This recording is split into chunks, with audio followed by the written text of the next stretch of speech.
I stood in front of the wall for 3 hours before I could make myself touch it. Just stood there, frozen, staring at all those names carved into black granite. 58,000 names, 58,000 lives, 58,000 brothers who didn't come home. And I couldn't move. James Patterson, Specialist 4th Class, 1st Cavalry Division, 1st Battalion, 7th Cavalry. I fought in Vietnam from 1967 to 1968. Made it home. Made it through 13 months of jungle and ambushes and firefights that still play in my head every night. Made it home when better men didn't. The wall opened 2 years ago, November 1982. I've been meaning to visit since then. Told myself I would. Told myself I needed to. Told myself I owed it to the guys who didn't make it. But I couldn't. Couldn't make myself go. Couldn't face those names. Couldn't face the memories. Couldn't face the guilt of being alive when they're dead. Took me 2 years. 2 years of carrying their names in my head. 2 years of waking up at night seeing their faces. 2 years of knowing there was a wall in Washington, D.C. with their names carved into it, and I couldn't bring myself to visit. Finally went last week. Drove down from Pittsburgh, 6-hour drive. Took me 8 because I kept pulling over, thinking about turning back, talking myself into continuing. My wife offered to come. She's been trying to understand for 16 years, trying to help, trying to reach the part of me that stayed in Vietnam. But this was something I had to do alone. Some things you can't share. Some things you have to carry by yourself. I'm from Pittsburgh, steel town, working class family. Dad worked in the mills, expected me to follow him. But I got drafted in '66, 19 years old, just finished high school, had my whole life ahead of me. Then Uncle Sam sent me to Vietnam and everything changed. Basic training at Fort Polk, Louisiana. Advanced infantry training. They taught us to shoot, to move, to follow orders. Taught us everything except what it would really be like, how it would feel, what it would do to us. Can't teach that. You just learn it, or it kills you. I arrived in Vietnam in March 1967, got assigned to 1-7 Cavalry. Same unit that got torn apart at Ia Drang Valley 2 years earlier. They'd rebuilt the battalion with fresh troops, kids like me who didn't know anything except what we'd learned in training. We learned fast, had to. Vietnam was a different kind of war. No front lines, no safe areas. The enemy could be anywhere, in the jungle, in the villages, sometimes in the ARVN units we were supposed to be working with. We did search and destroy missions, patrols, ambushes, helicopter assaults into hot LZs. Body count was all that mattered, how many enemy we killed. The generals wanted numbers. We gave them numbers. Whether those numbers meant anything, whether we were winning, whether any of it mattered, nobody asked those questions. My platoon was 32 men when I joined. By the time I left, only 11 of the original guys were still there. The rest were dead, wounded, or rotated home. Some of them I knew for months, some for just days. But they were my brothers. We lived together, fought together, kept each other alive, until we couldn't anymore. I made it home in April 1968, right after Tet, right after everything went to hell. Flew into Travis Air Force Base, processed out, got on a commercial flight to Pittsburgh. 36 hours after leaving Vietnam, I was sitting in my parents' living room trying to pretend I was the same person who'd left. I wasn't. That person died in Vietnam. What came home was someone else, someone who jumped at loud noises, someone who couldn't sleep, someone who was still in the jungle, still waiting for the ambush, still watching friends die. 16 years. It's been 16 years since I came home. Got married. Had 2 kids. Built a life that looks normal from the outside. But inside, I'm still 19 years old in the jungle. Still hearing the names being called at formation. Knowing some won't answer. Still seeing the faces. still carrying the guilt of surviving when they didn't. And for 16 years I couldn't visit the wall, couldn't face those names carved in stone, couldn't admit they were really gone, until last week. I arrived in Washington around noon, parked near the Lincoln Memorial, and walked toward the wall. It was cold. February in D.C., raw and gray, perfect weather somehow. Didn't feel right for the sun to be shining. I could see it from a distance. Black granite walls forming a V, sinking into the earth.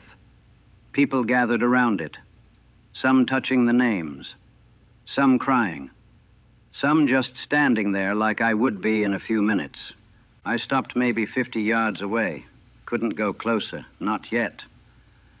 A vet was sitting on a bench nearby. Older guy, maybe mid-40s, wearing a faded field jacket with patches. He saw me standing there, frozen, and nodded. "First time?" he asked. I nodded. Couldn't speak. "Take your time," he said. "It'll be there when you're ready." We all needed time the first time. I sat on the bench. He didn't try to talk. Just sat there with me. Brothers without words. He understood. You can always tell another vet. Something in the eyes, something missing or something added. Hard to explain. After maybe 20 minutes, I stood up, started walking toward the wall. Each step felt heavier, like I was walking through mud, like Vietnam mud that sucked at your boots and tried to pull you down. The wall gets taller as you approach it. Starts at just a few inches at the ends, then descends until it's over 10 feet tall at the center. The designers did that on purpose. You descend into it, like descending into the earth, into death, into memory. I reached the eastern panel, started at the beginning. 1959, the first names, the guys who died before most people even knew we were in Vietnam, before it became the war. Just advisors getting killed in a conflict nobody understood. I ran my finger along the names, strangers to me, but brothers anyway. Everyone on this wall is a brother. I moved slowly along the panels, the names increasing year by year. 1961, 1962, 1963, the build-up, then 1965, 1966, the numbers exploding, panel after panel of names. Too many to count, too many to process. My year, the year I was there. I knew I'd find them here. The guys from my platoon, the guys who didn't make it home. I'd memorized their names years ago. Said them out loud sometimes at night when I couldn't sleep. Private Martinez, Corporal Johnson, Sergeant Williams, Lieutenant Hayes, Specialist Rodriguez, Private First Class Thompson. 21 names from my platoon, 21 guys I lived with, fought with, promised to keep alive, 21 promises I couldn't keep. I pulled out the list I'd made. Names and panel numbers. I'd looked them up before coming. Knew exactly where each one was. I'd avoided looking for years and then spent 3 hours in the library finding their locations. Panel 15E. That's where most of them were. February through April 1968. The worst months. Tet Offensive and its aftermath. I found the first name. Private Thomas Martinez from El Paso. 20 years old, died February 12th, 1968. Ambush outside Hugh. Took a round through the throat. Bled out before the medevac arrived. I traced his name with my finger. The letters carved deep into the granite. Permanent. Forever. And I started crying. I couldn't stop crying. 16 years of holding it in. 16 years of telling myself I was fine. I'd moved on. I'd survived. 16 years of pretending those names weren't carved somewhere, waiting for me. And here they were, real, permanent, dead. I moved to the next name, Corporal David Johnson, from Alabama, 19 years old, died February 15th, same ambush as Martinez. We'd lost 5 guys that day, 5 names on this panel. Johnson was a joker, always had a comment. Always made people laugh even when we were neck deep in shit. Last thing he said before he died. Well, This ain't good. Then he was gone. I put my hand on his name. The stone was cold, smooth. They polish it every night, I heard. Keep it clean. Keep the names visible. Keep the memory alive, like we could ever forget. Next was Sergeant Robert Williams, from Michigan, 24 years old, married. Had a kid he'd never met. Wife was pregnant when he deployed. Died March 3rd, stepped on a mine during a patrol. We didn't find enough of him to send home. They filled the casket with sandbags so it would weigh right. His name is here. But he's still in Vietnam. Parts of him scattered across a jungle trail. I kept moving, name after name, each one a face, each one a memory, each one a friend who died while I lived. Lieutenant James Hayes, 23, West Point graduate. Good officer, cared about his men. Took a round through the head during a firefight, killed instantly. We carried his body 3 clicks to the LZ. Wouldn't leave him behind. Never leave a man behind. Specialist Carlos Rodriguez, 20, from Los Angeles. Saved my life once. Pushed me down when he heard incoming rounds. Got shot in the back doing it. Lived long enough to joke about it. You owe me a beer, Patterson. Never got to buy him that beer. Private First Class Michael Thompson, 18. Youngest guy in the platoon. Shouldn't have been there. Still had pimples, for Christ's sake. Died from wounds after an RPG hit our position. Took him 2 days to die. Screamed most of that time. Begged us to kill him. We couldn't. Just gave him morphine and watched him suffer. 21 names. 21 lives. 21 men who should be here instead of me. Should be home with families, careers, lives. Should be growing old and complaining about back pain and watching their kids graduate from college. Instead, their names on a wall, letters carved in stone. Memories that fade a little more each year as people forget, as the war becomes history instead of lived experience. But I haven't forgotten. Can't forget. These names are burned into my brain. I see them every night when I close my eyes. I hear their voices. I smell the gunpowder and blood. I feel the guilt of being alive when they're not. I traced every name, all 21, took my time, said each name out loud, told them I was sorry I survived, sorry I couldn't save them, sorry it took me 16 years to visit, sorry I'm here and they're not, sorry. Sorry. The word doesn't mean anything, doesn't bring them back, doesn't ease the guilt. But I said it anyway. What else could I say? Other visitors came and went while I stood there. Families looking for names. Vets like me, staring at panels, lost in memory. Tourists who didn't understand, who took pictures and moved on. One old woman stopped near me. She was crying, touching a name on panel 14E. I glanced over. The name was dated 1967, near my time. My son, she said, noticing me watching. He was 21, been gone 17 years. Feels like yesterday. I'm sorry, I said. Inadequate words, always inadequate. Were you there? She asked. Yes, ma'am. 67 to 68. Did you know him? Timothy Morrison, 1st Cavalry Division. I didn't know him, different battalion, but I said, I'm sure he was a good soldier. 1st Cav were good people. She smiled through her tears. Thank you for serving. Thank you for coming home. Thank you for coming home. People say that a lot. Thank you for your service. Thank you for coming home. Like I did something special. Like survival was a choice. I didn't do anything. I just didn't die. That's not heroism. That's luck. Bad luck, maybe. The mother moved on, touching her son's name one more time. I watched her go.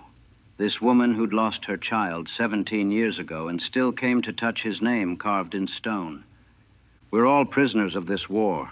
The ones who died, the ones who survived, the families left behind. We're all trapped in Vietnam, circling the same memories, the same guilt, the same grief. The wall doesn't free us. It just gives us a place to gather, a place to touch the names and remember what we lost, who we lost, who we were before the war took it all away. I found a quiet spot and sat on the grass facing the wall. Just sat there, watching people come and go, watching them touch names, watching them cry. This wall wasn't supposed to exist. The design was controversial, too dark, too depressing, not heroic enough. People wanted something triumphant, something that celebrated service and sacrifice and American values, but this wall doesn't celebrate. It mourns, it remembers, it names the dead and lets us touch their names and feel the weight of what was lost. 58,000 names, 58,000 lives, 58,000 stories that ended in the jungle, in the rice paddies, in the cities and villages of a country most Americans couldn't find on a map before the war. 58,000 reasons to ask why. Why did we go? What did we accomplish? Was any of it worth the cost? I don't have answers. Nobody does. The politicians who sent us had theories. Domino theory, containment, stopping communism. They had reasons, justifications, strategic objectives. But the guys on this wall didn't die for theories. They died in ambushes and firefights and helicopter crashes. They died confused and scared and calling for their mothers. They died for each other, maybe, for the guy next to them, for getting home, for surviving one more day. They died and we lived, and nobody can explain why. That's what the wall really says. It's not about heroism or sacrifice or noble causes.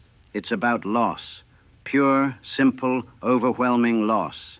58,000 individuals who were loved, who had futures, who mattered, gone. And we're left here, touching their names on a cold stone wall, trying to make sense of the senseless. The sun was setting when I finally stood up. Been sitting there for hours. My legs were stiff. My face was wet from crying. But I felt something. Not relief, not peace. Just acknowledgement, maybe. Acceptance that they're gone, and I'm here, and that's how it is. I walked back to the panels, found Martinez's name again, put my palm flat against it. I'm sorry I didn't come sooner, I said out loud. Didn't care who heard. I'm sorry it took me this long. I'm sorry I'm here and you're not. The stone was cold under my hand. But behind that stone, somewhere, Martinez existed. Not physically, but in memory. In the space between what was and what could have been. I moved down the line, said goodbye to each name, each friend, each brother.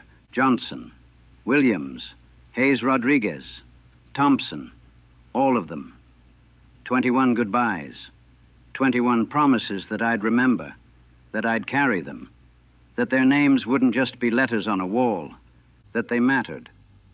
Other vets were doing the same, touching names, talking to the wall, to the dead, to themselves. We were all there together, separate but connected, brothers in grief, brothers in guilt, brothers in survival. One guy my age was making a rubbing, placing paper over a name and rubbing it with charcoal to capture the letters. His hands were shaking, tears running down his face. But he kept working, capturing that name, taking it with him. I understood. We all want to take them home somehow, want to carry them with us. But they're not in the stone, they're in us, in our memories, in the nightmares, in the guilt, in the spaces where laughter should be but isn't. They're in every moment we live that they don't get to live. I stepped back from the wall, took one long look at all those names, all those lives, all that loss. Someone had left flowers at the base, red roses, probably for a specific name, but they represented all of them. Someone had left a letter, sealed in plastic, tucked between panels. Someone had left dog tags hanging on a small American flag, offerings to the dead, tokens of remembrance, evidence that people still cared, still visited, still mourned. The wall reflects. That's what people say about it. The black granite reflects your face, so you see yourself among the names. You become part of it, the living and the dead together. I saw my reflection, superimposed over the names, like I was behind them, like I was with them, like the only difference between us was timing and chance. Should have been me instead of Martinez. Should have been me instead of Johnson or Williams or Rodriguez. Should have been me instead of any of them. Why them? Why not me? Questions with no answers, questions I'll carry the rest of my life. I touched the wall one more time, all of it, the whole thing. Ran my hand along the granite, along the names, along the history carved into stone. I'll come back, I said, to Martinez, to all of them, to myself. I'll come back, I promise. I promise I could keep this time. I drove home that night. Couldn't wait, couldn't sleep in D.C., needed to move, needed to drive, needed to do something with the emotions churning inside me. I called my wife from a rest stop in Maryland, 2 a.m. She answered on the first ring, knew I'd call, knew I'd need to talk. "How was it?" she asked. "Hard," I said. "Harder than I thought, but I'm glad I went." "Are you okay?" "No, but maybe that's okay." We talked for an hour. I told her about the wall, about the names, about Martinez and Johnson and all the others. Told her things I'd never told her before about Vietnam, about the guilt, about the survivor's burden. She listened. Didn't try to fix it. Didn't offer platitudes. Just listened. "I'm proud of you," she said, "for going, for facing it." I'd been avoiding it for 16 years. That's not courage, that's fear. But maybe facing fear is courage. Maybe going to the wall after all this time meant something. I got home at dawn. My wife was waiting, hugged me, held me. Let me be broken for a while. My kids came down for breakfast, 12 and 10, old enough to know something was wrong, but not old enough to understand. My son asked where I'd been. "Washington," I said, "visiting some old friends." "Can we come next time?" my daughter asked. I looked at my wife. She nodded. "Yeah," I said. "Next time we'll all go, and we will. We'll go back. I'll show my kids the wall, tell them about Martinez and Johnson and the others. Make sure they know those names weren't just soldiers. They were people, young men with futures that got cut short. Make sure the memory doesn't die with me." I've been to the wall 3 more times since that first visit. Each time is easier and harder. Easier because I know what to expect. Harder because the grief doesn't fade. The names are still there.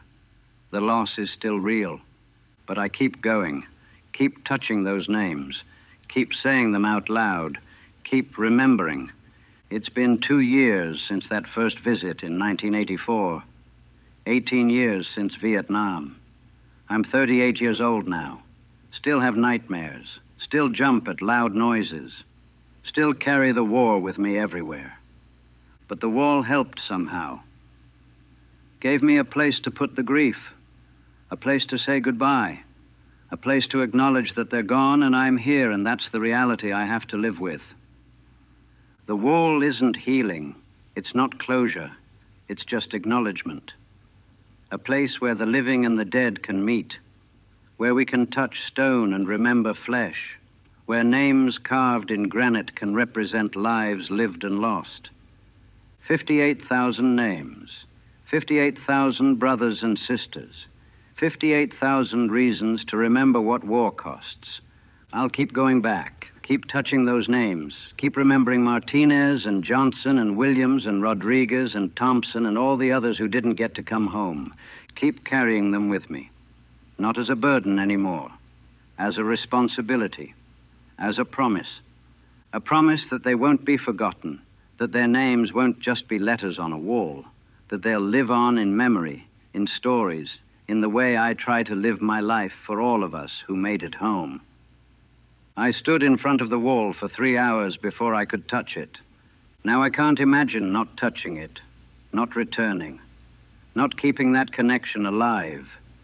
The wall is black granite, cold stone, carved names, but it's more than that. It's sacred ground. It's a battlefield where no one dies, but everyone bleeds. It's a place of grief and memory and love and loss. It's where 58,000 Americans came home, not physically, but finally, permanently, remembered. And it's where those of us who survived can come to stand with them, to say their names, to touch the stone and remember the flesh, to acknowledge that we're still here and they're not, and that's something we'll carry forever. I went to the wall to say goodbye. I ended up promising to remember, to return, to keep their memory alive. Some promises you can keep, some burdens you can carry. The wall taught me that.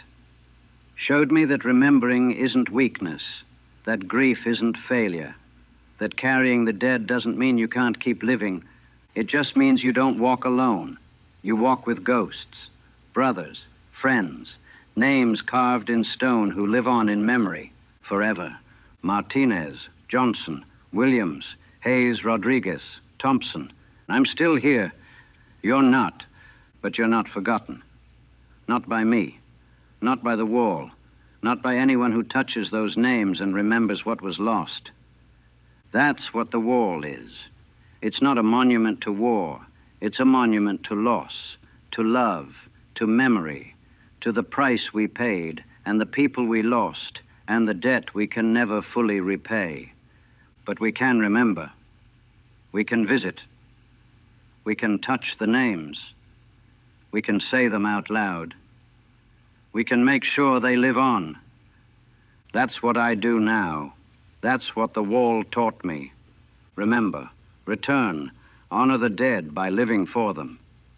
It took me 16 years to visit. I'll spend the rest of my life returning. That's my promise. To them, to myself, to everyone whose name is carved on that wall. I see you, I remember you, I carry you forever.